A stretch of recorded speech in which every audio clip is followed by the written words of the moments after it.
Welcome friends, welcome to ACT biology. आज जो हम टॉपिक स्टार्ट करें उस टॉपिक का नाम है that is chapter number 2, Maharashtra state board के हिसाब से 12th बुक का chapter number 2 that is reproduction in lower and higher animals. बराबर, again I repeat, reproduction in lower and higher animals. ठीक है, तो देखो हमारे जो महाराष्ट्र स्टेट बोर्ड की जो बुक है, यस, उसके हम लोग सारे टॉपिक कवर करेंगे। यस, तो आप क्या कि जब मैं आपको समझा देता हूँ टॉपिक को तो आप बुक से भी पढ़ लिया करो। वैसे बुक से पूरा कवर करता हूँ मैं पूरा चैप्टर, जो पिछला चैप्टर वो भी बुक से ही कवर किया गया है पूरा, और वो जो टॉपिक भी जो अरेंज थे वो बुक के अकॉर्डिंग ही थे। ठीक है, तो सबसे पहले इंट्रोडक्शन दिया उन्होंने। ठीक है, उसके पहले क्वेश्चंस दिए, वो क्वेश्चन हम लोग लास्ट में डिस्कस कर लेंगे। बराबर, पहले इंट्रोडक्शन में मतलब वो जो always that is can you recall वो जो दिया है, यस, उसको छोड़ देंगे अभी हम लोग। उसको हम लास्ट में सारे जो क्वेश्चन है वो हम उसके लिए एक अलग से वीडियो बना के सारे क्वेश्चन उसमें डिस्कस कर लेंगे। ठीक है, अब हम आते हैं सीधा चैप्टर पे। तो देखो हमको पता है कि व्हाट इज रिप्रोडक्शन। अगर एक बेसिक बात करते हैं, एक सबसे बेसिक किसमें बोलते हैं, तो रिप्रोडक्शन क्या है? The formation of new life,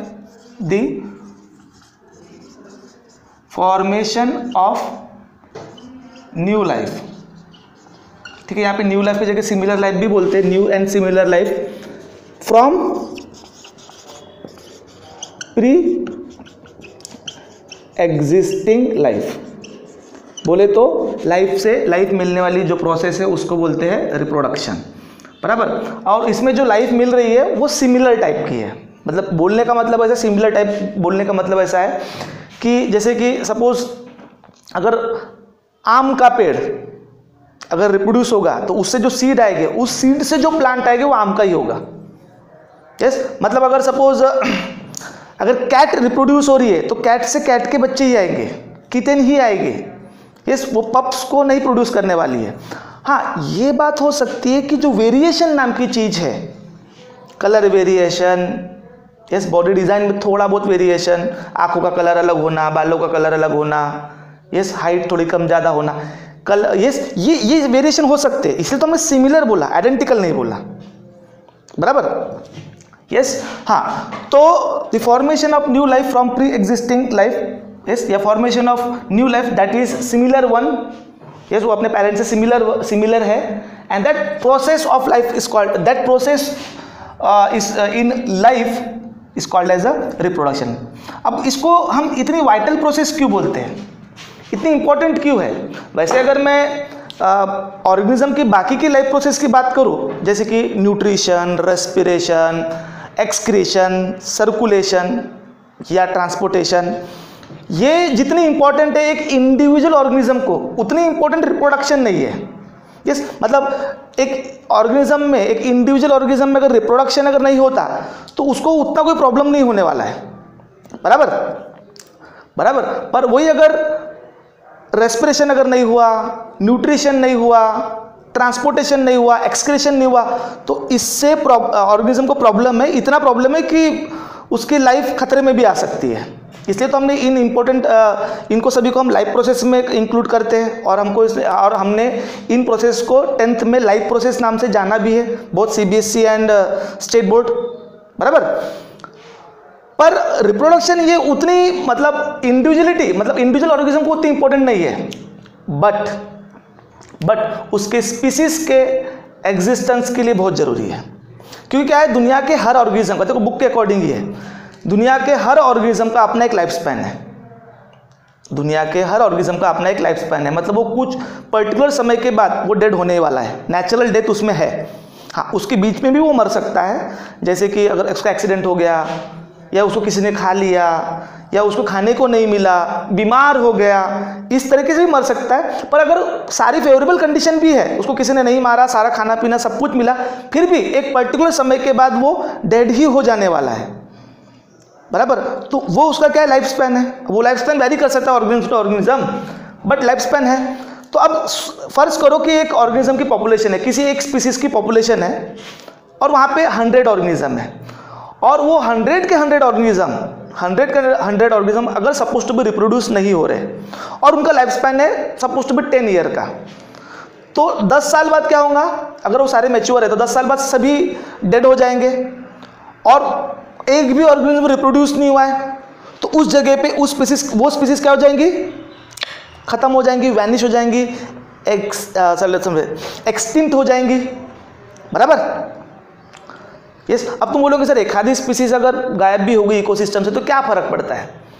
देखो ये फर्क हमको इकोलॉजिकल पॉइंट में इसका आंसर मिलता है। जब हम इसी बात को इकोलॉजिकल पॉइंट ऑफ से देखेंगे तो किसी भी एक इकोसिस्टम में, किसी भी एक जगह पे, जंगल बोलो, तालाब बोलो, वहाँ पे जो एक नेचुरल इकोसिस्टम है, तो वहाँ पर किसी ऑर्गेनिज्म का, किसी स्पीसीज का एकदम से गायब हो जाना या किसी ऑर्गेनिज्म का एकदम से वहाँ पे दूसरी जगह से वहाँ आ जाना, इससे उस इकोसिस्टम को प्रॉब्लम हो सकता है।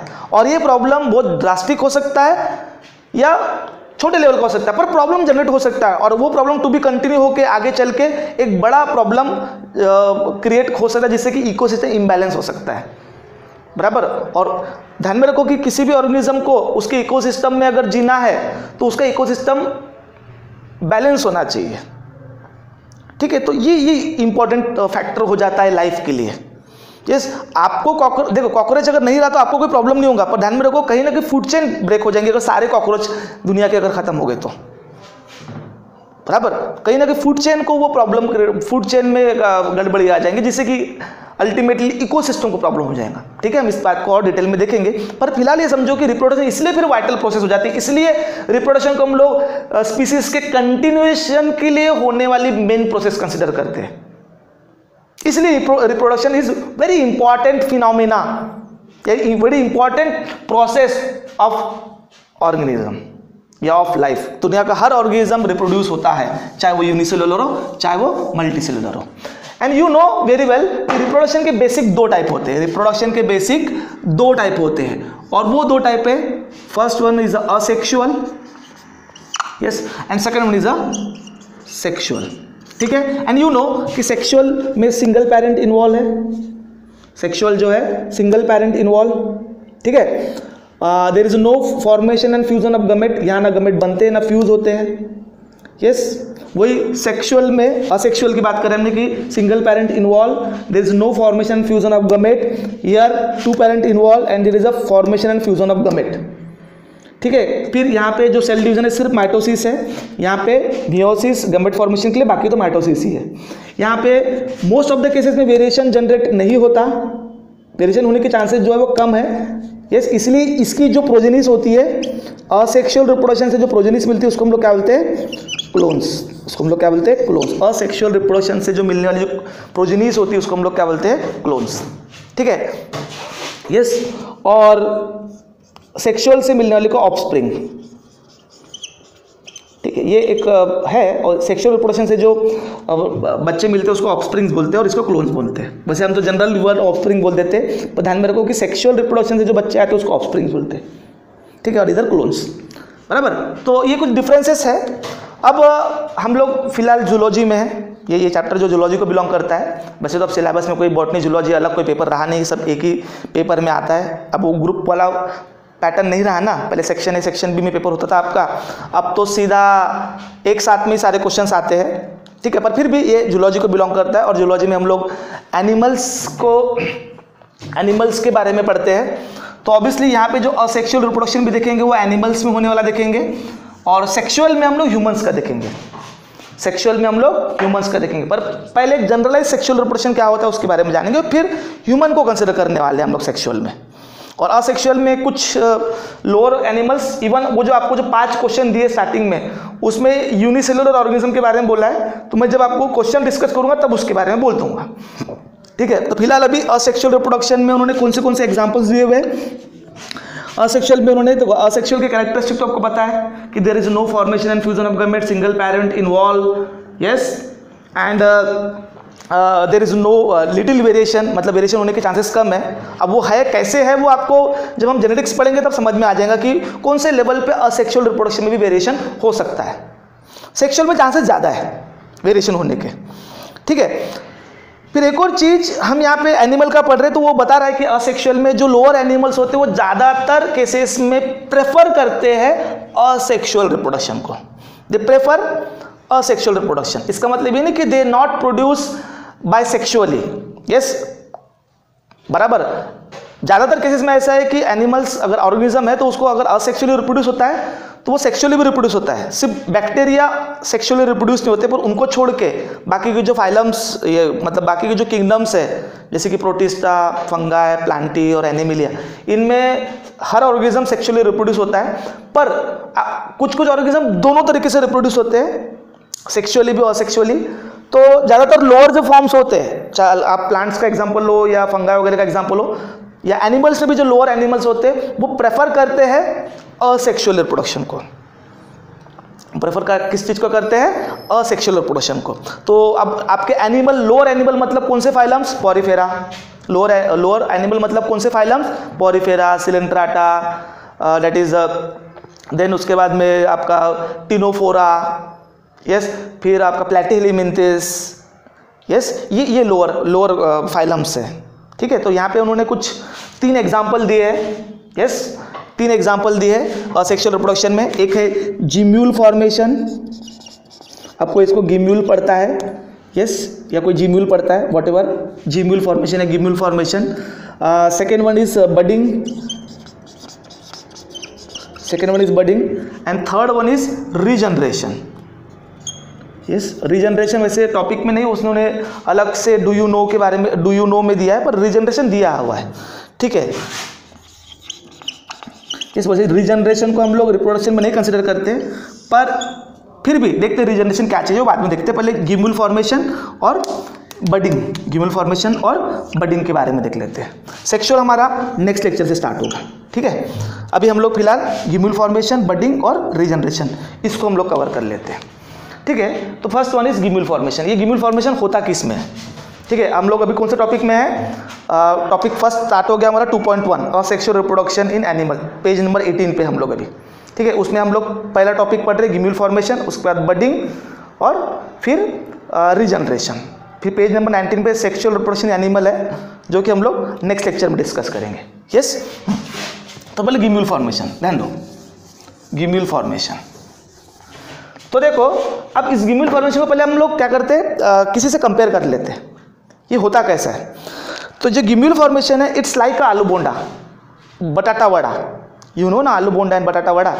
उसमें क्या होता है, देखो सेंटर पे ऐसा आलू का मसाला होता है, ऐसा आलू का मसाला होता है, और उस आलू के मसाले को के अराउंड बेसन की लेयर होती है, yes, and that is your आलू बोंडा या बटाटा वड़ा, यस। अब ऐसा ही कुछ स्ट्रक्चर है, मतलब इसको कंपेयर कर सकता हूं मैं यूर गिम्यूल। तो गिम्यूल में देखो, आपके बुक में वो ब्लू कलर का जो मास दिखा हुआ है, एक्चुअली वहाँ पे बहुत सारी सेल्स है। ब्लू कलर का जो स्ट्रक्चर दिखा, मैं भी ब्लू कलर से बना देता हूँ, ठीक है। ब्लू कलर का जो वो सेंटर में जो दिया है डायग्राम में, ब्लू कलर का जो स्ट्रक्चर है, पहले गिम्यूल के बारे में जान लेते, फिर बाद में देख लेते कि ये कॉमन कहाँ पर है, ठीक है। तो ये जो ब्लू कलर का जो स्ट्रक्चर दिया हुआ है, वो एक्चुअली बहुत सारी सेल का एग्रीगेशन है, बहुत सारी सेल वहाँ पे collective, and that is a collectively cell mass, yes. और इन ब्लू कलर की सेल्स का नाम है आर्कियोसाइट्स। इन ब्लू कलर की सेल्स का नाम क्या है? आर्कियोसाइट। अब उन्होंने उसके अराउंड वो ग्रीन कलर का एक लेयर बनाया। वो ग्रीन कलर की जो लेयर है वो चिटिनस लेयर है, जो कि इन सेलों को प्रोटेक्ट कर रही है। ध्यान दो, ये जो ब्लू कलर की जो सेंटर में जो सेल है, जो aggregation of cell, multiple cells का बहुत सारे सेल जमा होकर एग्रीगेट हुए, जमा हुए, that's not a form of tissue, that is aggregation of cell, जमा हुई है सेल वहाँ पे, एंड दैट जमा हुई सेल के मास का वहाँ की जो इंडिविजुअल सेल है, दैट इज आर्कियोसाइट। अब इस आर्कियोसाइट के अराउंड पहले देखो, जब बन रहा है तब आर्कियोसाइट के अराउंड ये अमीबोसाइट नाम की सेल होती है, अमीबोसाइट। आर्कियोसाइट के अराउंड जो ब्लैक कलर की जो मैं सेल्स बना रहा हूँ, दैट इज अ अमीबोसाइट।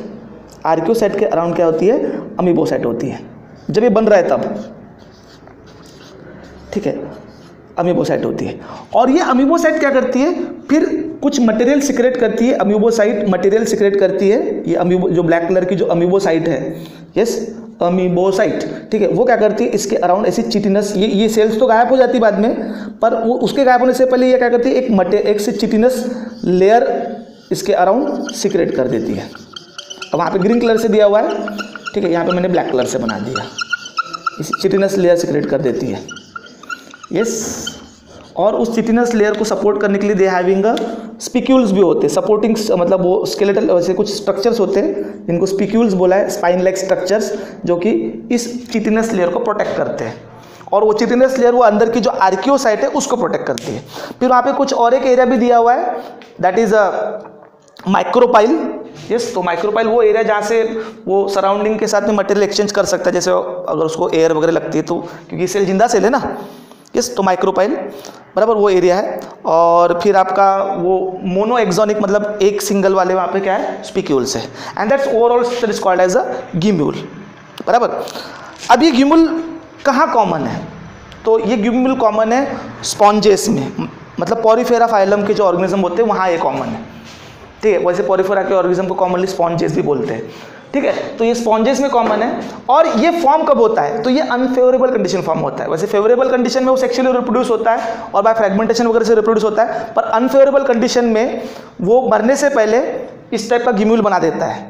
इस गिम्यूल में सेंटर में जो सेल है वो आर्कियोसाइट है, जो कि कैपेबल होती है डिवाइड होकर एक नया ऑर्गेनिज्म बनाने की उनमें कैपेसिटी होती है, बराबर। और ये उसके अराउंड ये प्रोटेक्टिव लेयर है।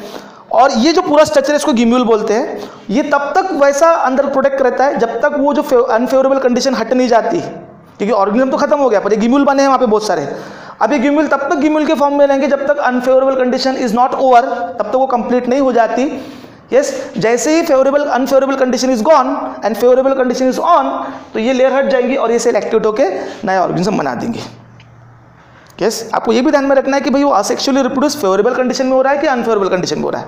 तो ये जो गिम्यूल फॉर्मेशन है ऑर्गेनिज्म अनफेवरेबल कंडीशन में रिप्रोड्यूस हो रहा है, ठीक है।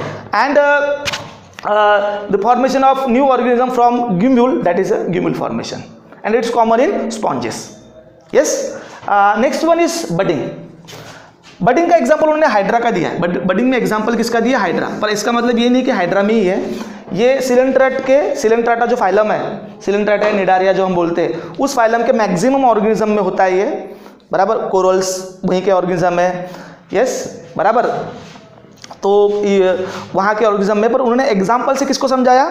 हाइड्रा का एग्जाम्पल। तो हाइड्रा भी वहीं का एग्जाम्पल है, ठीक है। हाइड्रा एक एनिमल है, ठीक है। तो ये एक मल्टीसेलुलर एनिमल है। और ध्यान में रखो, ये जो उसके स्ट्रक्चर से ये उसके क्या है, टेंटिकल्स होते हैं, ठीक है। और ये उसका बाकी का ये हो गया बॉडी है, यहाँ पे कहीं तो भी उसकी ओपनिंग होंगी, और फिर ये उसका गैस्ट्रोडर्मिस है, व्हाटएवर जो भी है। अब होता क्या है कि ये जो इसका बेसल एंड है, ये इधर का जो एंड है, बेसल एंड है, वहाँ पर कुछ सेल एग्रीगेट होती है और एक बर्ड लाइक स्ट्रक्चर बन जाता है, यस। बर्ड लाइक मतलब ये कुछ सेल का जो मास है ये बाकी सेल से अलग हो गया, और ये अब बढ़ते जा रही है, बढ़ते जा रही है, और फाइनली इससे एक बेबी हाइड्रा भी बन गया। उस बेबी हाइड्रा में भी इससे टेंटिकल्स वगैरह आ गए।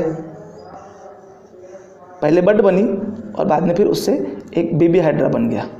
और ये बेबी हाइड्रा तब तक अपने मदर बॉडी से जुड़ा हुआ है, नरिशमेंट ले रहा है, जब तक वो एक पर्टिकुलर लेवल तक डेवलप ना हो जाए, यस। जब तक वो पर्टिकुलर लेवल तक डेवलप हो जाता है और उसके बाद वो अपने मदर बॉडी से डी अटैच हो जाता है, yes. And that is a organism से ऑर्गेनिज्म मिलना। पर स्टार्टिंग कैसे? बड से, and that is also budding.